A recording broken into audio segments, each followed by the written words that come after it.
Hello everyone. आज next exercise 6.7 हम शुरू करने जा रहे हैं और उसमें एक एग्जांपल नंबर फर्स्ट है जिसमें show that the plane of contact of all points जो आएगा इस लाइन के सारे पॉइंट्स से जो प्लेन ऑफ कॉन्टेक्ट बन रहा है with respect to this sphere वो इस लाइन से पास करता है, ऐसा आपने शो करना है। ओके, सो देखिए इस लाइन के पॉइंट्स किस तरह से दिखते होंगे। और line is x/2 y-a/3 z+3a/4 से equals to r। Okay, so x y z general कोई भी पॉइंट इस लाइन किस तरह का दिखेगा, 2r a+3r -3a+4r।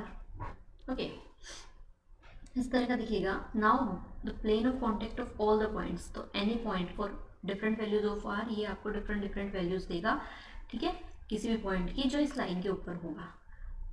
अब ये इस लाइन से पास करता है, ये हमने आप शो करना है। नाउ प्लेन ऑफ कॉन्टेक्ट इस पॉइंट के रिस्पेक्ट में, प्लेन ऑफ कॉन्टेक्ट इस पॉइंट का प्लेन ऑफ कॉन्टेक्ट, ठीक है। नाउ प्लेन ऑफ कॉन्टेक्ट लिखना पड़ेगा पहले, plane of contact of this point। कैसे लिखा जाएगा plane of contact, like tangent, आपके टेंजेंट होता है प्लेन ऑफ कॉन्टेक्ट। सो ये हो गया x टाइम्स 2r।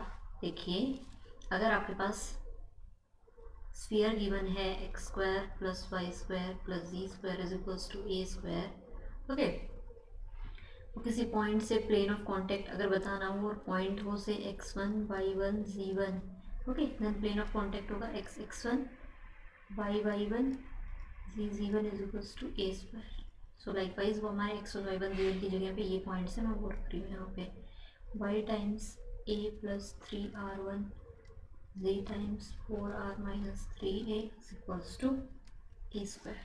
ओके, ये हमारे पास होगी फर्स्ट इक्वेशन। नाउ ये प्लेन ऑफ कॉन्टेक्ट मिल गया, ये पास करता है इस लाइन से, ठीक है, it passes through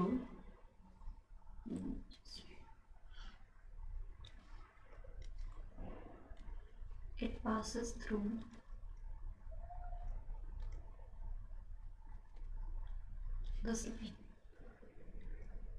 2x plus 3ay minus 13 y minus a/3 c minus इस लाइन को और सिंप्लीफाई करके लिख देते हैं x plus 3a/2 divided by -13/2 y minus a/3 c minus 0/1। Clear है, इस लाइन से आपका पास करता है, ऐसा आपने शो करना है। ओके, अगर देखिए हमें मान लें कि प्लेन ऑफ कॉन्टेक्ट, ठीक है, इस लाइन से पास करता है, ये अगर हम मान लें तो जो कंडीशंस अभी मैं यहाँ पे आपको बताने वाली हूँ वो दोनों कंडीशंस ऑलवेज ट्रू होनी चाहिए, ठीक है। क्या, देखिए अब normal to this plane 2 is perpendicular to this line, normal to this given plane is perpendicular to this line। देखिए अब अगर आपके पास ये प्लेन ऑफ कॉन्टेक्ट आ गया, इसमें से कोई लाइन अगर पास कर रही है तो ऑब्वियसली इस प्लेन के जो नॉर्मल रहेगा वो इस लाइन के परपेंडिकुलर रहेगा। क्लियर है ये बात, ठीक है, यही चीज़ लिखी है मैंने। सेकेंड थिंग है ये पॉइंट, कौन सा point, -3a/2 a and 0, this point लाई करता होगा किस पे, लाई ऑन लाइन, इस लाइन 2 के ऊपर लाई करता है ऑब्वियसली, इसीलिए से है एंड ऑन प्लेन 1 के ऊपर। अब जब ये इंटरसेक्ट कर रहे हैं और ये प्लेन ऑफ कॉन्टेक्ट इस लाइन से पास कर रहा है तो ऑब्वियसली जिस पॉइंट से लाइन पास कर रही है, लाइन पास कर रही है इस पॉइंट से, ठीक है। सो ये पॉइंट आपका लाइन के ऊपर भी रहेगा और प्लेन के ऊपर भी रहेगा, ये दोनों बातें ऑब्वियस हैं। तो ये दोनों बातें सेटिस्फाई होनी चाहिए अगर हम कह रहे हैं कि if this plane passes through this line. Okay, now अब नॉर्मल टू प्लेन, इस प्लेन के नॉर्मल क्या है? नॉर्मल के डायरेक्शन रेशियोज मैंने ऑलवेज कहा है, एक्स वाई और जी के कोफिशिएंट होते हैं, वो direction ratios of normal of plane, plane के नॉर्मल के डायरेक्शन रेशियोज कितने हैं? 2r a plus 3r divide a plus 3r और हो गया 4r माइनस 3a, ये नॉर्मल के डायरेक्शन रेशियोज। ठीक है, एंड डायरेक्शन रेशियोज इस लाइन के कितने हो गए? Direction ratios of line 2 minus 13/2, 3 and 1। Okay, so इन दोनों का अगर ये दोनों आपस में परपेंडिकुलर हैं तो इन दोनों का डॉट प्रोडक्ट 0 होगा, तो कितना हो जाएगा? Minus 13/2 times 2r 3 times a plus 3r plus 4r minus 3a is equals to 0।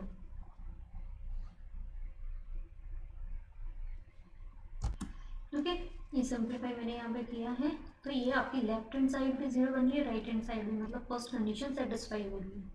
इसी तरह से सेकंड कंडीशन, ये पॉइंट आपका लाइन 2 पे है बट ये फर्स्ट प्लेन के ऊपर भी लाई करेगा, तो इसका मतलब है जब ये वैल्यू हम प्लेन 1 की इक्वेशन में डालेंगे यहाँ पे, तो वो इक्वेशन सेटिस्फाई होनी चाहिए। ठीक है, जब वो वैल्यू हम यहाँ पे x की जगह पे रखेंगे, y की जगह पे और z की जगह पे वैल्यू रखेंगे, तो वो इक्वल्स टू a² आनी चाहिए। ठीक है, तो ये पॉइंट, इस पॉइंट को मैं प्लेन की इक्वेशन में रख रही हूँ। So minus 3a/2 2r plus y की जगह पे कितना है? a 3r plus a plus 0 is equals to a²। इसे जब आप सिंप्लीफाई करेंगे तब आप देखेंगे a² is equals to a², which is also true, is also true, और ये भी चीज़ भी थी ट्रू। इसका मतलब क्या है? जो गिवन कंडीशन, जो क्वेश्चन में जो बात गिवन दी है कि point of contact, plane of point of contact जो बनेगा वो इस लाइन से पास करता है, वो ट्रू है। ओके, इस तरह से। नेक्स्ट हमें देखना है डायमीट्रल प्लेन के बारे में। अब सबसे पहले डायमीट्रल प्लेन होता क्या है, फिर उसकी इक्वेशन निकालेंगे, वो हम बाद में देखेंगे। देखिए, आपके पास एक स्फीयर है, ये एक स्फीयर गिवन है, मैंने यहाँ ड्रॉ कर दिया।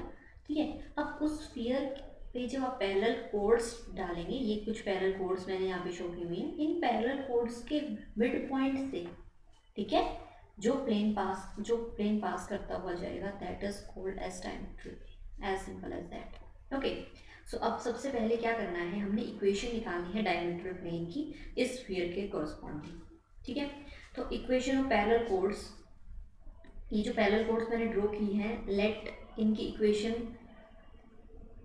हम कंसिडर कर लेते हैं। Let equation of parallel codes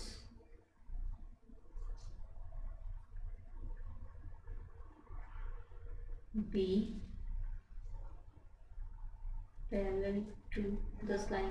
वो एक लाइन ले लीजिए, उसके पैरेलल है, मतलब पैरेलल होने का मतलब क्या है, पास से किसी भी पॉइंट से कर रही हूँ पर डायरेक्शन जो रेशियोज हैं वो सेम रहेंगे। पैरेलल होने का मतलब यही है, z-0/lmn, मतलब अगर कोई लाइन है जिसके डायरेक्शन रेशियोज lmn है तो उन कोड्स के भी डायरेक्शन रेशियोज lmn रहेंगे। ठीक है, अब देखिए, ये आपके पास कोई कोड है, से a to this point b, a भी आपके पास कोड है और इसका मिड पॉइंट है कोई m। ओके, और उस मिड पॉइंट को हमने ले लिया है, मान लीजिए it's mid point x1 y1 z1। ठीक है, m that is x1 y1 z1 is mid point of, क्योंकि हमने क्या शो करना है, डायमीट्रल प्लेन इन कोड्स के मिड पॉइंट से पास करता हुआ जाएगा, तो कोई एक आर्बिट्रेरी कोड चूज कर ली। ठीक है, उस कोड के मिड पॉइंट से पास करता हुआ, m is mid point of this कोड ए बी। इक्वेशन ऑफ कोड ए बी क्या होगी फिर? अब इक्वेशन ऑफ कोड ए बी की इक्वेशन क्या है, इक्वेशन सॉरी कोड ए बी एम पॉइंट से पास करती है, ठीक है। So x minus x one और पैरेलल इसके है तो डायरेक्शन रेशियोज या डायरेक्शन कोसाइंस यहाँ से आ जाएंगे, y minus y one by m c minus C one by N, okay, say equals to R. तो any point lying on this code उसके कोऑर्डिनेट्स हो गए X Y Z is equals to X one plus L R y1 plus mr c1 plus nr, okay. देखिए अब ये for two values of r, ये मैंने जो पॉइंट लिखा है ये for different values of r is A B code के ऊपर वेरी कर रहा है, और हमें पता है ये कोड दो जगह पे स्फीयर को इंटरसेक्ट करती है। इसका मतलब क्या है कि r की दो वैल्यूज ऐसी मिलेगी जिसके लिए मान लीजिए एक वैल्यू आपको मिली r1, ठीक है, एक वैल्यू r1 मिली तो a का कोऑर्डिनेट मिल गया x1 plus L R one, y1 plus M R one, z1 plus N R one, ठीक है। फॉर सम r1 ये a का कोऑर्डिनेट मिल जाएगा, इसी तरह फॉर आपके पास एक r2 मिला जिससे हमें क्या मिल जाएगा, b के coordinates y1 plus M R two, z1 plus N R two, ठीक है। ये आपके इन दोनों कोऑर्डिनेट्स मिल गए यहाँ पे। अब ये दोनों कोऑर्डिनेट्स या हम कहीं ये जनरल कोऑर्डिनेट स्फीयर की इक्वेशन को सेटिस्फाई करता है for two values of r। सो ये स्फीयर की इक्वेशन को सेटिस्फाई करता है, it lies on equation of sphere, ठीक है। अभी हमें नहीं पता ना कि किन दो r की वैल्यूज के लिए सेटिस्फाई होगी। जब हम इसको स्फीयर की इक्वेशन में डालेंगे तो आपके पास एक क्वाड्रेटिक बनेगी r के अंदर, तो ये रखिए x1 plus L are square, इसे मैं इस पॉइंट को मैं स्फीयर की इक्वेशन में रख रही हूँ। आपके पास स्फीयर की कोई भी किसी भी तरह की इक्वेशन दी हो प्रोसीजर यही रहेगा, ठीक है। 2u x1 plus L R, 2v y1 plus M R, 2w z1 plus N R plus d is equals to 0। इसे मैं सिंप्लीफाई करके लिखती हूँ अभी। ये सिंप्लीफाई करके ये इक्वेशन हमारे पास आ गई and which is quadratic in are square, okay. ये इसकी कांस्टेंट टर्म हो गई, ये क्वाड्रेटिक बन गई अब आर स्क्वायर में। अब देखिए इस क्वाड्रेटिक इक्वेशन के, क्योंकि m मिड पॉइंट है, ठीक है, सो इसके कोऑर्डिनेट्स एक r1 एक r, आप इसके दो रूट मिलेंगे ऑब्वियसली, मान लीजिए एक r1 है एक r2 है, उससे कॉरस्पॉन्डिंग मैंने a और b के कोऑर्डिनेट्स यहाँ पे लिख दिए थे, राइट। अब देखिए दोनों कोऑर्डिनेट्स का मिड पॉइंट ये है। अब आपके पास दो पॉइंट है a और b, उन दोनों का मिड पॉइंट कितना है, देखिए अगर मैं यहाँ पे सेपरेटली मेंशन करके बताऊँ आप लोगों को कि ये क्या है एक्चुअल में, तो देखिए यहाँ पे a पॉइंट है आपका, ये दिख रहा है दिस वे, ये a और b दोनों का मिड पॉइंट लीजिए, क्या आएगा x1 plus L R one plus x1 plus L are two divided by 2, ये फर्स्ट कोऑर्डिनेट हो गया। इस तरह सेकंड कोऑर्डिनेट लिखोगे y के z के, और वो किसके इक्वल आना है, m के इक्वल आएगा, that is x1 y1 z1, okay. Now this ये कितना बना 2x1 plus L R one plus R two by 2, y z का रहेगा is equals to x1 y1 z1, okay. Now ये कितना बन गया, 2 से डिवाइड करोगे तो x1 plus L times r1 plus r2 by 2 equals to x1। So x1 से x1 फर्स्ट कोऑर्डिनेट को फर्स्ट के इक्वल मैंने जब किया, सो आपके पास रिमेनिंग क्या बचा, आपके पास यहाँ लेफ्ट क्या हुआ, l times of r1 plus r2 by 2 is equals to 0। l direction को साइन है वो जीरो नहीं हो सकता, 2 कांस्टेंट है वो भी जीरो नहीं हो सकता, सो आपके पास क्या आया r1 plus r2 is equals to 0। तो मतलब ये क्वाड्रेटिक इक्वेशन थी, अगर उसके दो रूट r1 r2 रहते हैं तो उन दोनों का सम हमारे पास कितना आएगा 0। इट मीन्स यहाँ से हम क्या इम्प्लाई कर सकते हैं कि सम ऑफ रूट्स इसका 0 होगा, कब, जब आपके पास ऐसे पॉइंट है जिनका मिड पॉइंट ये गिवन है, ठीक है। सो सम ऑफ रूट्स कैसे मिलता है किसी भी क्वाड्रेटिक इक्वेशन का, r का coefficient divided by coefficient of r square minus r का coefficient that is l u plus x1 plus m v plus y1 plus n w plus c1, this divided by coefficient of r square m square plus m square plus n square, this is equals to 0. So it implies that l times of u plus x1 m times of v plus y1 n times of w plus z1 is equals to 0. Okay, now अभी locus लिखना हो आपने, because ये तो एक point आया है, इसी तरह के सारे पॉइंट्स का लोकस लिखना है। तो locus of point x1 y1 z1 कितना हो जाएगा, that is l times of u plus x m times of v plus y plus n times of w plus c. This is equals to 0, which is our required equation of diametral plane. ठीक है, diametral plane जो किससे पास कर रहा है, देखिए ये x का कोफिशिएंट x प्लस समथिंग, इसका मतलब है ये प्लेन पास किससे कर रहा है, this plane passes through minus u minus v minus w, and that is क्या है, ये चीज़ क्या है, सेंटर ऑफ स्फीयर। तो मतलब आपका डायमीट्रल प्लेन क्या हो रहा है, स्फीयर के सेंटर से भी पास कर रहा है, और इसके डायरेक्शन, नॉर्मल के डायरेक्शन रेशियोज, आ कितने, या फिर डायरेक्शन कोसाइंस कितने आ रहे हैं, एल एम एन। इसका मतलब है ये उस लाइन के परपेंडिकुलर भी हो रहा है। ठीक है, तो लाइन थी, उसके डायरेक्शन रेशियोज थे ना, लाइन के डायरेक्शन रेशियोज ये थे, और प्लेन के नॉर्मल के डायरेक्शन रेशियोज भी यही आ रहे हैं। इसका मतलब क्या है कि वो प्लेन इस लाइन के नॉर्मल है ये प्लेन। ओके, सो ये आपके पास इक्वेशन डायमीट्रल प्लेन की हो गई है। नेक्स्ट हमारा कॉन्सेप्ट है पोलर प्लेन का। ठीक है, अब किसी स्फीयर के लिए पोलर प्लेन किस तरह से डिफाइन होगा, मान लीजिए आपके पास एक पी पॉइंट है आउटसाइड द स्फीयर, और उससे आपने एक लाइन ड्रो की, स्ट्रेट लाइन, जिसने स्फीयर को क्यू और आर पॉइंट पे कट किया। ठीक है, नाउ एक एस पॉइंट, ठीक है, इस लाइन पे एक एस पॉइंट इस तरह से हमें चाहिए सच दैट जो पी एस बना आपका वो इंटरनली क्यू से और एक्सटर्नली आर से इक्वल रेशियो में डिवाइड हो जाए। ठीक है, एस एक ऐसा पॉइंट इस लाइन में such that this line P S is internally और externally divided equally by this point. ठीक है, क्यू से इंटरनली और आर से externally this P S line equally आपके पास जब अगर डिवाइड हो रही है, सो लोकस इस एस का लोकस मान लीजिए कुछ इस तरह से पास कर रहा हो किसी भी तरह से, सो इस एस का लोकस जो होगा that is called polar plane of P. P के कॉरस्पॉन्डिंग ये आपका बना पोलर प्लेन।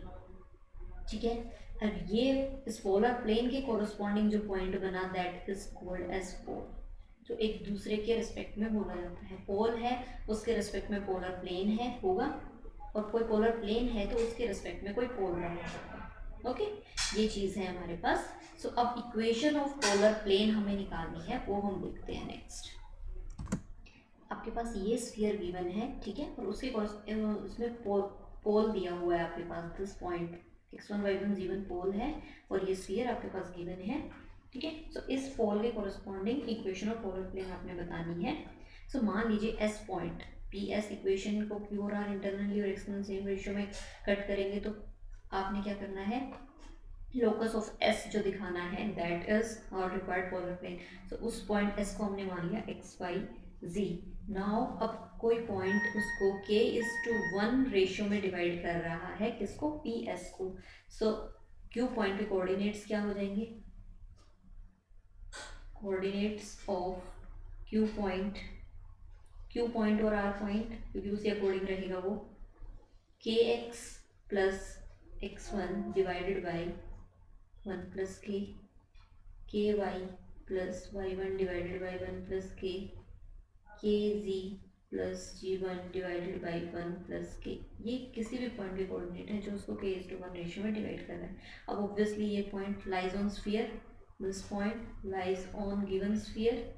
सो स्फीयर गिवन ये है आपके पास, किसी भी तरह का स्फीयर गिवन हो सकता है। ओके, सो उसमें k x plus x one divided by k plus 1 whole square, k y plus y one divided by k plus 1 whole square, k z plus z one divided by k plus 1 whole square is equals to A square.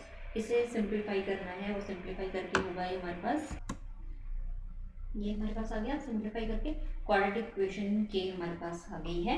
अब देखिए इस के के दो roots होंगे, के की दो वैल्यूज आएंगे ऑब्वियसली, क्योंकि एक पॉइंट है जो इसको इंटरनली डिवाइड कर रहा है, एक पॉइंट है जो इसको एक्सटर्नली डिवाइड कर रहा है। अब क्योंकि इंटरनली और एक्सटर्नली डिवाइड कर रहे हैं तो इसका मतलब है वो दोनों रूट्स इक्वल एंड ऑपोजिट होने चाहिए, के की वैल्यू इक्वल एंड ऑपोजिट आनी चाहिए, क्योंकि एक इंटरनली करेगा सेम रेशियो में, एक एक्सटर्नली करेगा सेम रेशियो में। अगर के की वैल्यू मान लीजिए 1/2 आएगी तो दूसरी -1/2 आनी चाहिए लाइकवाइज। तो वो कब, अगर ये चीज़ ट्रू है देन इसका मतलब है कि सम ऑफ रूट्स, क्योंकि अगर इक्वल एंड ऑपोजिट है तो उनका सम करोगे तो 0 आ जाएगा। सम ऑफ रूट्स इक्वल टू 0 होगा। सम ऑफ रूट्स का मतलब क्या है, x(x1) plus y(y1) plus z(z1) minus a square, this thing is equals to 0 होनी चाहिए। This thing divided by coefficient of k square, वो 0 से मल्टीप्लाई हो जाएगा, इसलिए मैंने सिंपली ये लिख दिया। सो आपके पास ये क्या आ गया, x(x1) plus y(y1) plus z(z1) is equals to a square is required equation of polar plane with respect to, जब पोल क्या है, with respect to pole. Pole जरूरी, जब पोलर प्लेन की बात होगी तो आपके पास पोल जरूरी बताया जाएगा, और जब भी पोल की बात होगी तो उससे कोरस्पॉन्डिंग आप पोलर प्लेन निकाल सकते हैं। देखिए अब स्फीयर की ये इक्वेशन थी तो उसके कोरस्पॉन्डिंग ये आपके पास इक्वेशन पोलर प्लेन आई। जनरल इक्वेशन ऑफ स्फीयर होगी तो जिस तरह से आप टेंजेंट प्लेन की इक्वेशन निकालते हैं उस तरह से जनरल इक्वेशन ऑफ, अगर आपके पास स्फीयर है तो उसका भी पोलर प्लेन आप निकाल सकते हैं। देखिए एक कॉन्सेप्ट आता है फिर कॉन्जुगेट पॉइंट का। मान लीजिए आपके पास 2 पॉइंट हैं, ठीक है, 2 पोल हैं, एक का पोल के कोरस्पॉन्डिंग आपको एक कॉन्जुगेट पोलर प्लेन मिला, ठीक है, और दूसरा आपके पॉइंट इस तरह से है, ठीक है, कि उस पॉइंट का पोलर प्लेन आपका दूसरे के पोल से पास करता हो। देखिए इसका पोलर प्लेन यहाँ से पास कर रहा है तो दूसरा पॉइंट आपके पास इस तरह से हो कि उस पॉइंट का जो पोलर प्लेन आए वो पहले वाले से पास करता हो, पहले वाले पोल से पास करता हो। अगर ऐसे 2 पॉइंट्स हैं तो वो कॉन्जुगेट पॉइंट्स कहलाते हैं। ओके, ये एक कॉन्सेप्ट है। नेक्स्ट देखिए आर्टिकल 6.20 हमारे पास है। एक प्लेन है, आपके पास प्लेन गिवन है, उसका पोल निकालना है आपकी बारी, ठीक है। सो अब ये प्लेन गिवन है Lx plus my plus mz equals to p। इस स्फीयर के कोरस्पॉन्डिंग कोई आपके पास प्लेन दिया हुआ है, इसका पोल निकालना है, ठीक है। Let pole of plane Lx plus my plus mz is equals to p is, मान लीजिए जो निकालना है वो प्लेन हो गया, वो पोल हो गया x1 y1 z1, okay, with respect to this sphere. ना देखिए हमने इक्वेशन ऑफ पोलर प्लेन, जब आपके पास पोल दिया हो तो इक्वेशन ऑफ पोलर प्लेन अभी हमने निकालना सीखा, तो आपके पास स्फीयर भी गिवन है और ये पोल हमने कंसिडर कर लिया, तो इक्वेशन ऑफ पोलर प्लेन इसके corresponding x(x1) y(y1) z(z1) is equals to a square हो गई, ठीक है। अब ये भी इक्वेशन ऑफ पोलर प्लेन है और ये भी एक पोलर प्लेन गिवन है आपके पास, ठीक है। सो दोनों सेम होने चाहिए ये पोलर प्लेन, तो दोनों के जब हम कोफिशिएंट्स कंपेयर करेंगे, ठीक है, x coefficient this one, this is x1 इसका कोफिशिएंट और x का कोफिशिएंट यहाँ पे है l। इस तरह से आपके पास y1/m z1/n is equals to a square by p।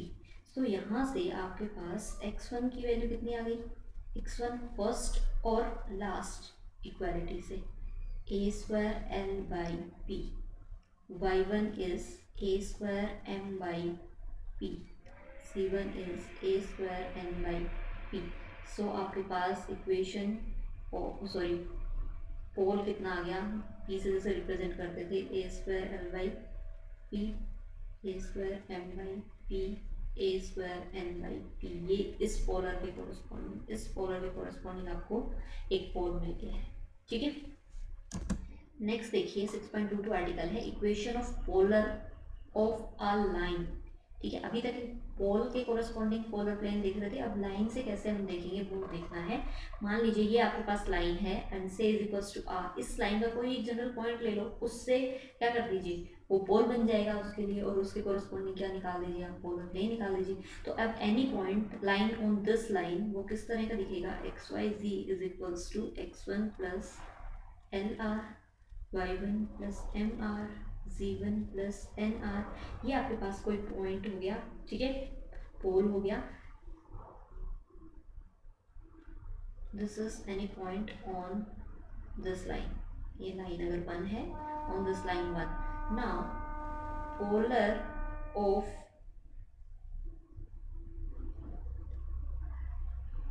Polar plane निकालना है, polar plane with respect to this point, say P, this is with respect to this point P of given sphere, given sphere का polar किस तरह हो जाएगा, x1 की जगह पे क्या है हमारे पास, x times x1 plus L R, y1 plus M R plus C z1 plus N R is equals to A square. Okay, ये इसे सिंप्लीफाई कर लीजिए, आपके पास आ गया y1 z1 minus A square plus R times L X plus M Y plus N Z is equals to 0।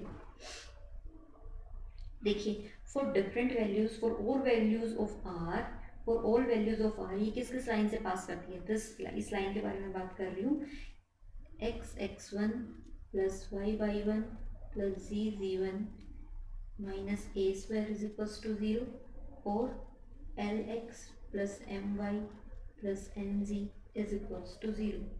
देखिए, this line say 2 passes through these two lines for all values of r, her r की value के लिए, because हमने कोई एक r equals to r रखा ना, उस लाइन के ऊपर डिफरेंट r की वैल्यूज के लिए डिफरेंट पी पॉइंट मिलने वाले हैं, ठीक है, कोई एक स्पेसिफिक r नहीं है, हर r की वैल्यू के लिए ये इक्वेशन सेटिस्फाई होगी कब, when this thing is equals to 0, this thing is equals to 0। So इसका मतलब क्या हो गया कि हमारे पास रिक्वायर्ड इक्वेशन ऑफ पोलर